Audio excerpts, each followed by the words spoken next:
राजकुमारी और अजगर की शादी, एक वचन जिसने बदल दी किस्मत।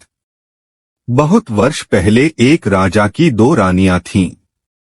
बड़ी रानी रोशनी बहुत अच्छे स्वभाव की दयावान स्त्री थी। छोटी रानी नंदिनी बड़ी कठोर और दुष्ट थी। बड़ी रानी रोशनी के एक पुत्री थी, नाम था कनक। रानी नंदिनी के भी एक बेटी थी, नाम था नैना। रानी नंदिनी बड़ी चालाक और महत्वाकांक्षी स्त्री थी। वह चाहती थी कि राज्य की सत्ता उसके हाथ में रहे। राजा भी उससे दबा हुआ था। रानी नंदिनी बड़ी रानी और उसकी बेटी से नफरत करती थी। एक दिन उसने राजा से कह दिया कि रानी रोशनी और कनक को राजमहल से बाहर निकाल दिया जाए। राजा रानी नंदिनी की नाराजी से डरता था। उसे लगा कि उसे वही करना पड़ेगा जो नंदिनी चाहती है। उसने बड़ी रानी और उसकी बेटी को राजमहल के बाहर एक छोटे से घर में रहने के लिए भेज दिया। लेकिन रानी नंदिनी की घृणा इससे भी नहीं हटी। अगर आप चैनल पे नए हैं तो सब्सक्राइब कर लें। उसने कनक को आज्ञा दी कि वह प्रतिदिन राजा की गायों को जंगल में चराने के लिए ले जाया करे। रानी रोशनी यह अच्छी तरह जानती थी कि यदि कनक गायों को चराने के लिए गई तो रानी नंदिनी उन्हें किसी और परेशानी में डाल देगी। इसलिए उसने अपनी लड़की से कहा कि वह रोज सुबह गायों को जंगल में चरने के लिए ले जाया करे और शाम के समय उन्हें वापस ले आया करे। कनक को अपनी माँ का कहना तो मानना ही था, इसलिए वह रोज सुबह गायों को जंगल में ले जाती। एक शाम जब वह जंगल से घर लौट रही थी तो उसे अपने पीछे एक धीमी सी आवाज सुनाई दी, कनक कनक, क्या तुम मुझसे विवाह करोगी? कनक डर गई। जितनी जल्दी हो सका उसने गायों को घर की ओर हाँका। दूसरे दिन भी जब वह घर लौट रही थी तो उसने वही आवाज पुनः सुनी। वही प्रश्न उससे फिर पूछा गया। रात को कनक ने अपनी माँ को उस आवाज के बारे में कहा। माँ सारी रात इस बात पर विचार करती रही। सुबह तक उसने निश्चय कर लिया कि क्या किया जाना चाहिए। सुनो बेटी, वह अपनी लड़की से बोली, मैं बता रही हूँ कि यदि आज शाम के समय भी तुम्हें वही आवाज सुनाई दे तो तुम्हें क्या करना होगा? बताइए माँ, कनक ने उत्तर दिया।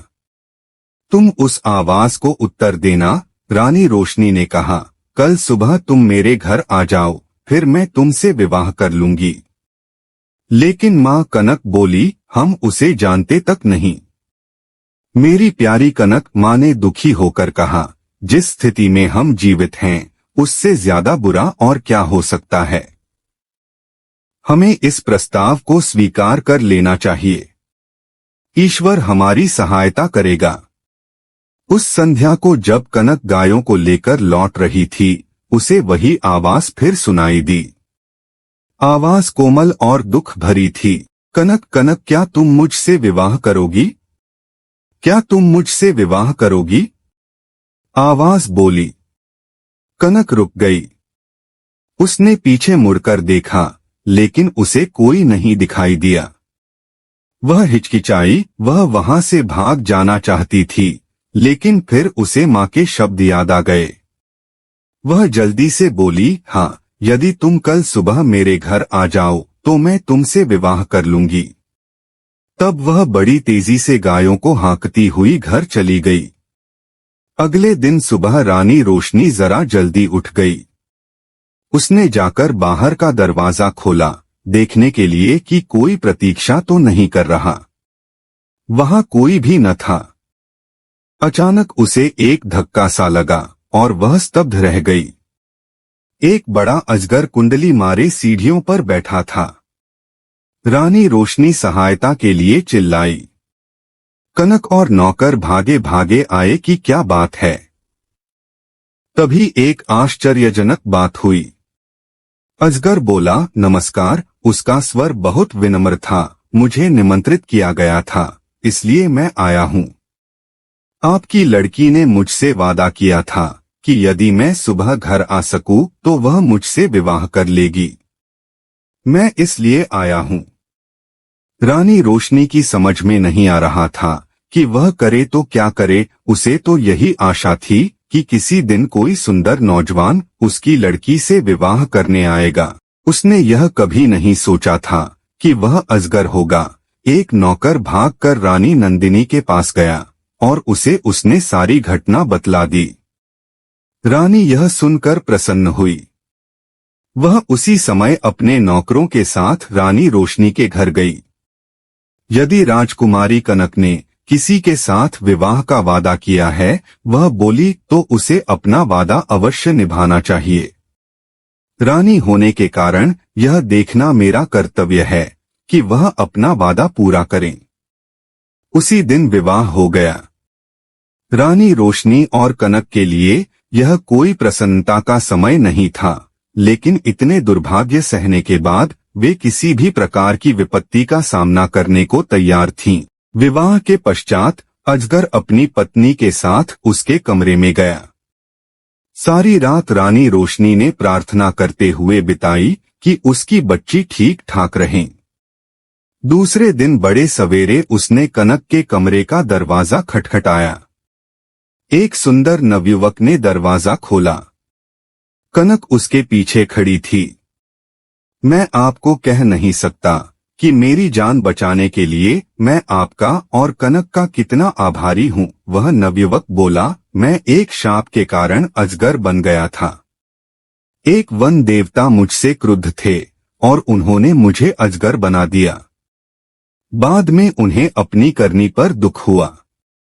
तब उन्होंने कहा कि यदि कोई राजकुमारी मुझसे विवाह कर लेगी तो मैं फिर से मनुष्य बन जाऊंगा, और अब कनक ने मुझसे विवाह कर लिया है। मेरा शाप उतर गया है।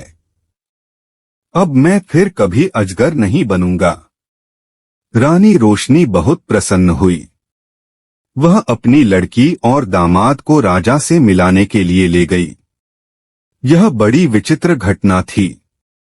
चारों ओर से लोग इस विचित्र नवयुवक को देखने राजमहल में आने लगे। सभी उत्सुक थे सिवाय रानी नंदिनी के। रानी नंदिनी बहुत गुस्से में थी। उसने झल्लाते और खींचते हुए अपने आप को कमरे में बंद कर लिया। कनक का भाग्य उससे देखा नहीं जा रहा था। वह चाहती थी कि उसकी बेटी नैना भी ऐसी भाग्यशाली बने। आखिरकार उसे एक युक्ति सूझी। उसने झपनी लड़की को बुलाया। कनक का विवाह तो अब हो गया है, वह बोली, इसलिए गायों को जंगल में चराने के लिए तुम ले जाया करो। नहीं, नैना चीख कर बोली, इतने नौकर हैं तो फिर मैं क्यों गायें चराने जाऊं? यह मेरी आज्ञा है। रानी क्रुद्ध होकर बोली, एक बात और भी सुनो। यदि जंगल में कोई तुमसे विवाह का प्रस्ताव करे तो तत्काल कह देना कि तुम विवाह के लिए राजी हो, यदि वह अगले दिन सुबह हमारे घर आ जाए। नैना माँ की इस योजना से भयभीत हो गई। वह गायों को जंगल में नहीं ले जाना चाहती थी। वह खूब रोई, लेकिन रानी फिर भी नहीं पिघली। नैना को उसकी आज्ञा माननी पड़ी। नैना रोज सुबह गायों को जंगल में चराने के लिए ले जाती और फिर शाम के समय वापस ले आती। लेकिन उसने एक बार भी जंगल में किसी तरह की आवाज नहीं सुनी जो यह कह रही हो, क्या तुम मुझसे विवाह करोगी? फिर भी रानी निराश नहीं हुई। जंगल में कोई अजगर तो था नहीं जो नैना से विवाह का प्रस्ताव करता। इसलिए उसने खुद अजगर ढूंढने का निश्चय किया। उसने अपने नौकरों को एक अजगर लाने की आज्ञा दी। बहुत खोज करने पर काफी दिनों पश्चात उन्हें एक बहुत बड़ा अजगर मिला। उसे पकड़कर वे राजमहल में ले आए। आखिरकार रानी का अभिप्राय पूरा हो गया और उसने नैना का विवाह इस अजगर से कर दिया।